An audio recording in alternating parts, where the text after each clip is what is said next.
नमस्कार प्यारे साथियों, आपका स्वागत है हमारे यूट्यूब चैनल में।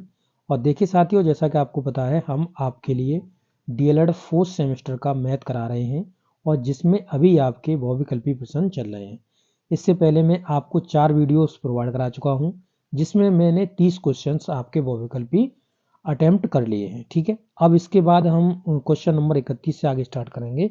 उससे पहले मैं आप साथियों आपको बताना चाहूँ कि आपके डीएलएड फोर्थ सेमेस्टर के पेपर बहुत ही जल्द होने वाले हैं और अब आपको मैथ को बहुत ही शॉर्ट में सीख लेना है। बहुत ही आपको कम क्वेश्चंस करके आप अच्छे तरीके से उनको क्वेश्चंस को करना आपको सीखना है। तो इसका रिवीजन किस तरीके से हो सकता है, तो इसीलिए मैंने यहाँ पे मॉडल के जितने भी आपके क्वेश्चंस हैं उनको मैं करा रहा हूँ, क्योंकि हर एक क्वेश्चन आपका एक क्वेश्चन के बाद दूसरा क्वेश्चन चेंज हो जाता है। आपके हर टॉपिक से आपके क्वेश्चंस आ रहे हैं, तो आपका रिवीजन बहुत ही जल्दी से जल्दी हो जाता है। इसलिए मैं अभी आपका मॉडल से करा रहा हूँ। तो सभी भाई और बहनों से ये हमारा कहना है, जिनका भी मैथ कमज़ोर है, अगर आप हमारे वीडियोस देखते हैं और थोड़ा भी रिवीजन कर ले रहे हैं तो आपकी बैक बिल्कुल भी नहीं लगेगी। आपको पता होगा कि आपकी सबसे ज़्यादा बैक मैथ में ही आती है। ज़्यादातर हमारी बहनों की बात की जाए तो वो मैथ में इतने अच्छी तरीके से क्वेश्चंस को अटेम्प्ट नहीं कर पाती हैं, तो उनकी बैक ज़्यादा लग जाती है। तो आपकी बिल्कुल भी बैक नहीं लगेगी अगर आप हमारे वीडियोस देखते हैं। हम यहाँ पे बहुत ही आपको जो कॉन्सेप्ट होते हैं बहुत ही सरल तरीके से आपको समझा देते हैं। तो चलिए साथी, वीडियो को स्टार्ट करते हैं। अगर आप चैनल पर नए हो तो चैनल को सब्सक्राइब कर लीजिएगा और इस वीडियो को जरूर से लाइक करते हुए अपने छोटे बड़े भाई बहनों के साथ इसे शेयर कर दीजिएगा। चलिए वीडियो को स्टार्ट करते हैं। तो देखिए साथियों, यहाँ पर आप देख सकते हो ये आपका क्वेश्चन नंबर 31 है। इससे पहले क्वेश्चन नंबर 30 तक हम ऑलरेडी आपको करा चुके हैं। ठीक, देखिए अब यहाँ पे कह रहा है क्वेश्चन में, अगर आप देखेंगे समीकरण 5x आपका है 5x बराबर में 22 और एक समीकरण आपको दिया है 2x प्लस में 22 और बराबर में आपका 7। यहाँ पे कह रहे हैं कि 22 का मान आपको बताना है। ठीक, ये आपके समीकरण है। तो यहाँ से आप x का मान निकाल लीजिए। अगर आप x का मान निकालते हैं तो 22 बट्टे में 5 आ जाएगा और इसी x के मान को आपको इस समीकरण में रख देना है। तो यहाँ पर क्या करोगे, 2 इंटू एक्स का वैल्यू रखोगे। x का वैल्यू कितना है, 22 बट्टे 5 प्लस में आपका 22 है और बराबर में आपका 7 हो जाएगा। तो देखिए 22 के नीचे एक मान लेते हैं क्योंकि हम एलसीएम ले लेंगे। तो ये आपका हो जाएगा कितना, 2y बट्टे में 5 प्लस में ये हो जाएगा आपका 22 बट्टे में 1 बराबर में आपका 7। अब यहाँ पे 5 से एलसीएम हो जाएगा तो ये हो जाएगा आपका 2y प्लस में आपका हो जाएगा 5 आपका मल्टीपल कर देगा इसमें, तो 22 हो जाएगा 5y बराबर में आपका 7। और ये जो नीचे पूरा एलसीएम लेंगे तो 5 बनेगा, वो इधर आपका 5 चला जाएगा। ठीक है, तो हमारा मान कितना आ गया, यहाँ पे आप 2y और 5y को जोड़ेंगे तो ये 7y हो जाएगा। 7y बराबर हो गया 7 इंटू में 5। तो देखिए 7 से 7 कट जाएगा तो y की वैल्यू आपकी 5 आ जाएगी। कितनी, 5 आ जाएगी। तो यही आपका आंसर हो जाएगा, y बराबर 5। ठीक है, तो ये वाला आपका आंसर हो जाएगा। चलिए क्वेश्चन नंबर 32 देखते हैं। क्वेश्चन नंबर 32 में कह रहा है कि समचतुर्भुज के कोण होते हैं। तो आपका जो समचतुर्भुज होता है उसकी सभी भुजाएं समान होती हैं। ठीक है, ये मान लीजिए समचतुर्भुज है, इसकी सभी भुजाएं समान होती हैं ये। ठीक है, और इसके जो कोण होते हैं आमने सामने के, ये कोण बराबर होते हैं। आमने सामने के कोण ये आपके बराबर होते हैं। ठीक है, तो सम्मुख कोण आपके बराबर होते हैं, यानी ऑप्शन नंबर डी आपका सही हो जाएगा। ठीक, चलिए अब क्वेश्चन नंबर देखते हैं हम 33। ठीक, क्वेश्चन नंबर 33 में कह रहा है कि किसी संख्या के वर्गमूल में केवल 2 अंक हैं तो वह संख्या आपको बतानी है। ठीक है, तो अब वर्गमूल में 2 अंक हैं, यानी कि आपको पता होगा, जैसे मान लीजिए 4 है और 4 का हम वर्गमूल निकलवाएं तो आप क्या करते हैं, इसे रूट में रखते हैं, 2 इंटू 2 करते हैं, पेयर बनता है, फिर आपके 2 आ जाते हैं। ठीक है, एक पेयर बनाकर एक को निकाल लेते हैं। तो इसने ये कहा कि हमने जब वर्गमूल निकाला, मान लीजिए ये एक संख्या x है। ठीक है, और x संख्या का हमने वर्गमूल निकाला तो वर्गमूल जो आया वो मेरा 2 अंकों में आया, यानी 2 अंकों की संख्या हमारी वर्गमूल निकल के आई है, 2 अंकों की संख्या। तो अब देखिए मैं 2 अंकों की संख्या से वर्ग निकाल लेता हूं, तो वर्ग से पता चल जाएगा ना वो संख्या कितनी है। देखो जैसे कि सबसे छोटी 2 अंकों की संख्या देखोगे 10 होती है। 10 का अगर आप वर्ग करोगे तो आपको पता है 10 का वर्ग 100 होता है। फिर आप यहाँ पे 20 का वर्ग देख लीजिए, 20 का वर्ग, 20 का वर्ग आपका 400 होता है। फिर आप 30 का वर्ग देख लीजिए, 30 का वर्ग देखेंगे तो आपका कितना होता है, ये आपका 900 हो गया। ठीक है। इसी तरीके से आप 50 का वर्ग देख सकते हैं। 50 का वर्ग देख लीजिए, तो 50 का वर्ग आपका कितना हो गया 25, यानी 4 अंकों की संख्या हो गई। और सबसे बड़ी दो अंकों की संख्या क्या हो सकती है, तो वो 99 हो सकती है। तो 99 का वर्ग निकालोगे तो ये होता है 9801। ठीक है। तो यहाँ पर भी देखेंगे 4 अंक हैं, यहाँ पर भी 4 अंक हैं, यहाँ 3 अंक हैं, 3 अंक हैं, 3 अंक हैं। अब ये इससे पता ये चला कि या तो 3 अंक हो सकते हैं या 4 अंक हो सकते हैं। ठीक है। उस संख्या में 3 या 4 अंक हो सकते हैं जिसके वर्गमूल्य में केवल 2 अंक ही होंगे। ठीक है। इसका भी देखोगे तो इसका जो वर्गमूल निकालेंगे इसका पूरे का तो 99 वर्गमूल निकल के आएगा, यानी 2 अंकों की संख्या निकल के आएगी। और 2 अंकों की संख्या में मैक्सिमम नंबर आपका 4 अंक का हो सकता है और मिनिमम नंबर आपका 3 अंक का हो सकता है। तो ये आपका ऑप्शन सही हो जाएगा। तो यहाँ से 1 या 2 अंक ये कट जाएगा, 2 या 3 ये हट जाएगा, क्योंकि 2 नहीं हो सकता। तो यहाँ पे ये हो जाएगा 3 अंक या 4 अंक। ठीक है। ये आपका आंसर हो जाएगा। यहाँ आंसर गलत दिया गया है। ठीक है। चलिए, तो देखिए साथियों, अब हम देखते हैं क्वेश्चन नंबर 34। ठीक है। तो ये क्वेश्चन नंबर 34 हमसे क्या कह रहा है, कह रहे हैं कि 3 सही 3/8 इसका आपको घनमूल्य निकालना है। तो पहले इस नंबर को हम सही कर लेते हैं। तो यहाँ पे 3 सही 3/8 है। तो 3 का गुणा करोगे 8 का गुणा करोगे 3 में और प्लस में 3 जोड़ दोगे, यही तो होता है इसका। यानी कि 8 इंटू में आपका 3 प्लस में आपका 3। ठीक है। बट्टे में आपको 8 रखना है।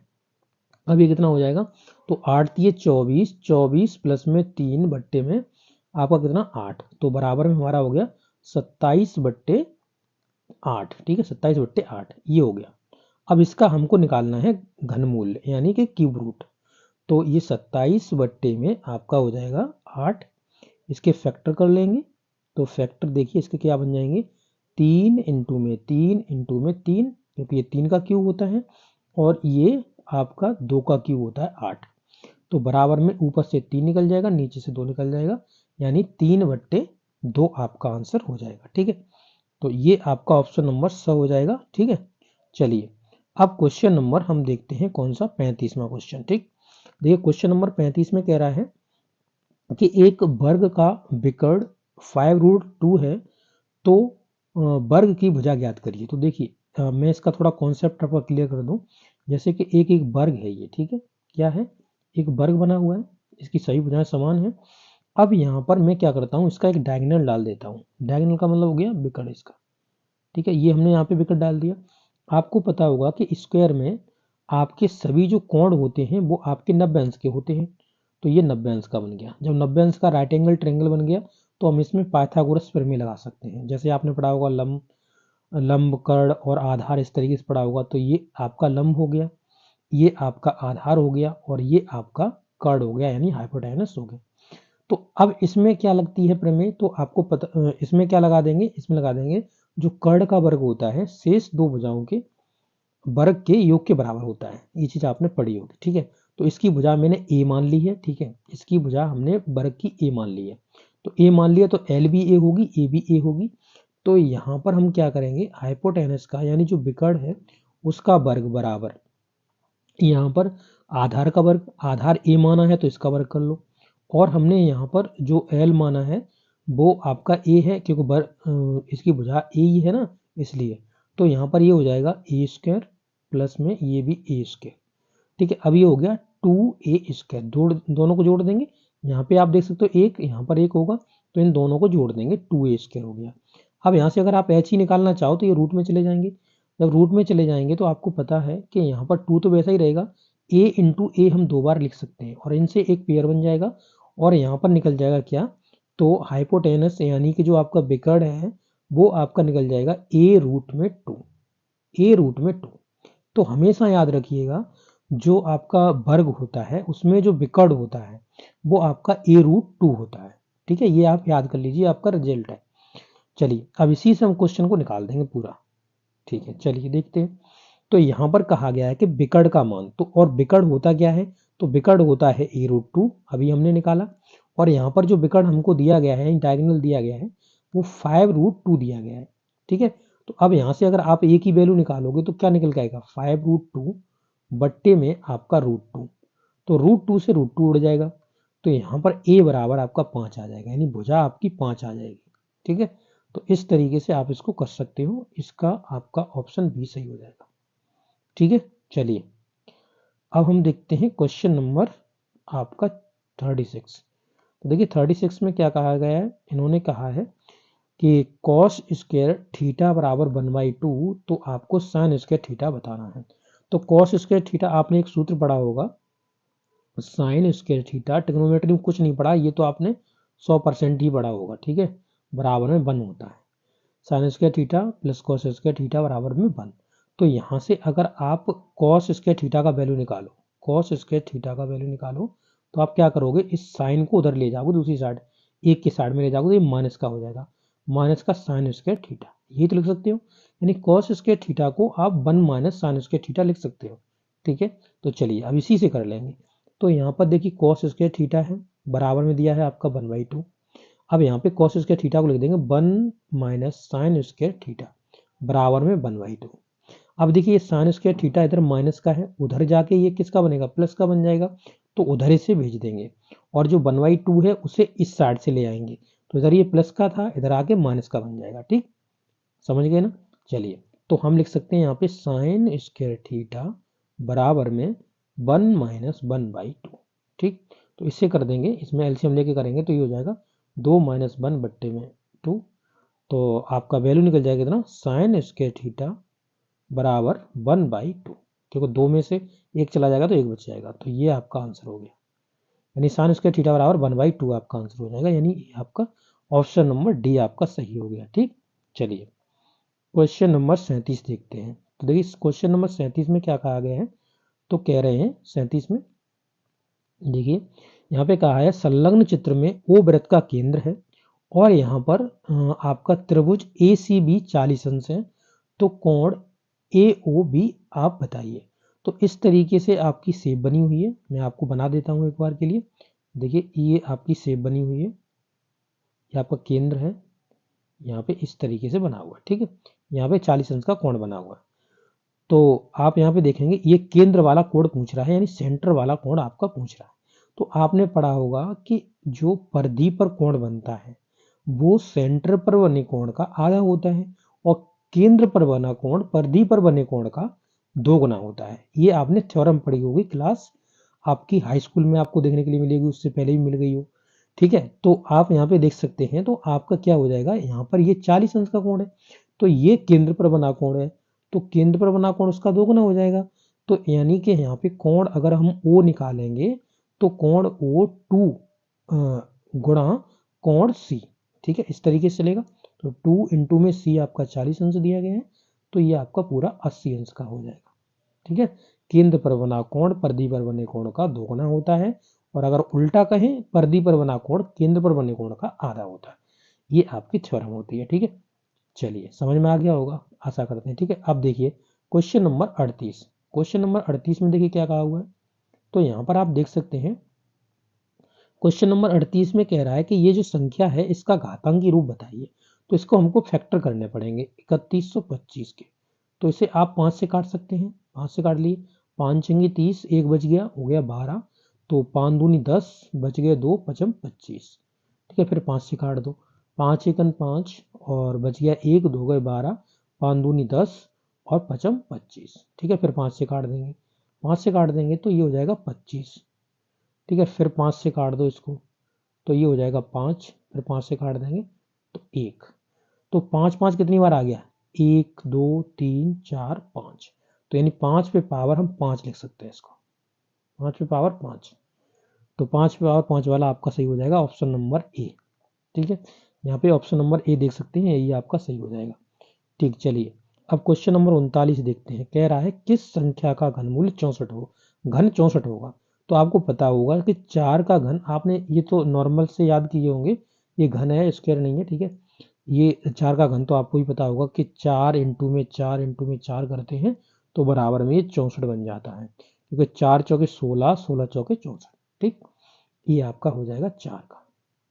सही है, चलिए आगे बढ़ते हैं, क्वेश्चन नंबर देखते हैं अब हम 40। देखिए क्वेश्चन नंबर 40 में क्या कहा हुआ है, इन्होंने कहा है कि हमें दिया है 5/9 माइनस का, और इसका घन पूछा है। वो घन का मतलब है क्यूब इसका, तो क्यूब का मतलब क्या हो गया, -5 गुणा में -5, ठीक है, गुणा में -5 बट्टे में यहाँ पे 9 करेंगे, 9 × 9 × 9, ठीक है। तो पचम पचम 25, 25 पंजे 125, यानी 125 तो ऊपर आ जाएगा माइनस का, बट्टे में 9 ने 81, 81 निम्मा 729, तो ये हो जाएगा आपका माइनस का 125 बट्टे 729, ये आपका आंसर हो जाएगा। ठीक, कहाँ पे है, तो ये आपका माइनस का होना चाहिए, ठीक है, ये रहा ऑप्शन नंबर डी आपका सही हो जाएगा। ठीक, चलिए अब क्वेश्चन नंबर हम यहाँ पे देख लेते हैं। ये आपका क्वेश्चन नंबर 41 क्वेश्चन नंबर में क्या कहा हुआ है, कह रहे हैं कि आपका इसमें घन मूल्य आपको निकालना है। तो जो संख्या दी गई है रूट में आप देखेंगे 125 इंटू में आपका 343। तो साथियों मैं आपसे कहूँगा कि आप क्यूब कर लीजिए याद कम से कम 10 तक नॉर्मल से। तो यहाँ पे आप देख सकते हैं कि यहाँ पर जो 125 है इसे हम 5 गुणा में 5 3 बार लिख सकते हैं, और इसी में ये 7 का क्यूब होता है तो 7 × 7 × 7 लिख सकते हैं। अब पेयर बन जाएगा और ये बाहर निकल जाएंगे, यानी 5 बार निकल जाएगा और 7 बार निकल जाएगा, यानी दोनों का मल्टीपल कर देंगे तो 5 7 35, 35 आपका आंसर हो जाएगा। ठीक है, 35 आपका आंसर हो गया। ठीक है, चलिए अब हम देखते हैं क्वेश्चन नंबर आपका 42। क्वेश्चन नंबर देखिए 42 में क्या कहा हुआ है, 42 में कह रहे हैं कि 0.0000 और यहाँ पे 5 जीरो है और 8, ठीक है, इसका आपको घनमूल्य निकालना है। ठीक है, तो घनमूल्य निकालने का मतलब क्या हो गया, इसे घनमूल्य में करिए और इसे पॉइंट हटाएंगे तो ये कितना बनेगा, नीचे देखिए 6 है तो 6 जीरो लग जाएंगे, 1 2 100 कर देते हैं 3 बार, ठीक है, 100 3 बार तभी 6 जीरो बन जाएगा ना। और ऊपर 2 का है, 2 का ये क्यू है, 2 × 2 कर देंगे, बट्टे में 100 निकल जाएंगे बाहर, तो इसमें 100 से भाग देंगे तो कितना हो जाएगा 2, और पीछे से जीरो लगाएंगे 2 अंकों बाद, तो हमने एक जीरो बना दिया और यहाँ पे एक जीरो लगा देंगे, तो ये आंसर आ जाएगा 0.02, 0.02, यानी ऑप्शन नंबर बी आपका सही हो जाएगा। ठीक है, चलिए साथियों क्वेश्चन नंबर 43 देखते हैं। क्वेश्चन नंबर 43 में कह रहा है कि आपको 0.09 का आपको वर्गमूल्य निकालना है। वर्गमूल्य का मतलब हो गया ये रूट में रख लो जो, और यहाँ पे ऐसे हटाएंगे तो ये बट्टे में 100 आ जाएगा, तो इसे लिख सकते हैं रूट में कितना 3 इंटू में 3 बट्टे में यहाँ पे 10 इंटू में 10। ठीक, अब यहाँ पे 3 3 का एक पेयर बन जाएगा और 10 10 का पेयर बन जाएगा, 3 ऊपर से निकल जाएगा 10 नीचे से निकल जाएगा, तो ये हो जाएगा 0.3, भाग दे दीजिए 0.3 आपका आंसर हो जाएगा। ठीक है, ये हो गया आपका आंसर। चलिए अब हम क्वेश्चन नंबर देखते हैं 44। क्वेश्चन नंबर देखिए 44 में क्या कहा हुआ है, यहाँ पे क्वेश्चन नंबर 44 देख सकते हैं, कह रहा है कि 0.1 का आपको यहाँ पे वर्ग बताना है, क्या होगा। तो 0.1 रुक जाइए 0.1 इंटू में 0.1 इसका मल्टीपल करेगा ना, तो यहाँ से हटाएंगे इसे 10 लिख सकते हैं, यहाँ से हटाएंगे 10 लिख सकते हैं, तो यानी ये हो जाएगा 1/100, 1/100 हो जाएगा। अब इसमें मैंने बताया था आपको, जब आपको अगर 100 है तो 2 स्थानों बाद 2 अंकों बाद आपको पॉइंट लगाना है पीछे से, तो अभी आप देखेंगे केवल एक ही है और एक जीरो और लगा दो तो पॉइंट लगा दो यहाँ पे, ठीक है, ये जीरो हो गया, ये हो गया आपका मान 0.01, तो 0.01 आपका ऑप्शन नंबर सी सही हो जाएगा। ठीक है, चलिए क्वेश्चन नंबर 45 देखते हैं। 45 में क्या कह रहे हैं, क्वेश्चन नंबर 45 में कहा है कि 0.3 का क्यूब बताइए। ठीक है, क्यूब, तो आपको यहाँ पर 0.3 यानी 0.3 इंटू में 0.3 इंटू में 0.3, तो इस पॉइंट से बिल्कुल मत घबराइए, इसको हटाइए 10 लगाइए, इसको हटाइए 10 लगाइए, इसको हटाइए 10 लगाइए। ठीक है, अब यहाँ पे ये हो जाएगा 27, 3 3 9 9 27, और यहाँ पे हो जाएगा नीचे 1000। ठीक है, तो मैंने कहा था ये अगर 3 जीरो हैं तो पीछे से 3 स्थान वाला लगाना है, तो 1 और 2 स्थान हमें को मिल गए और एक जीरो हम लगा देंगे, तो ये आपका आंसर हो जाएगा 0.027।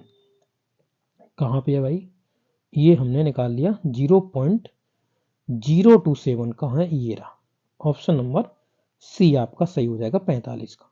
ठीक, चलिए क्वेश्चन नंबर 46 देखते हैं। 46 में कह रहा है शून्य का वर्गमूल्य क्या होगा, तो शून्य का तो शून्य होगा भाई, इसमें क्या है, 46 तक ही रहने देते हैं और अब हम अगले वीडियो में क्वेश्चन नंबर 47 से आगे डिस्कस करेंगे अगले वीडियो में। ओके, तो आपको वीडियो कैसा लगा है, अच्छा लगा तो जरूर अपने दोस्तों के साथ शेयर कर दीजिएगा।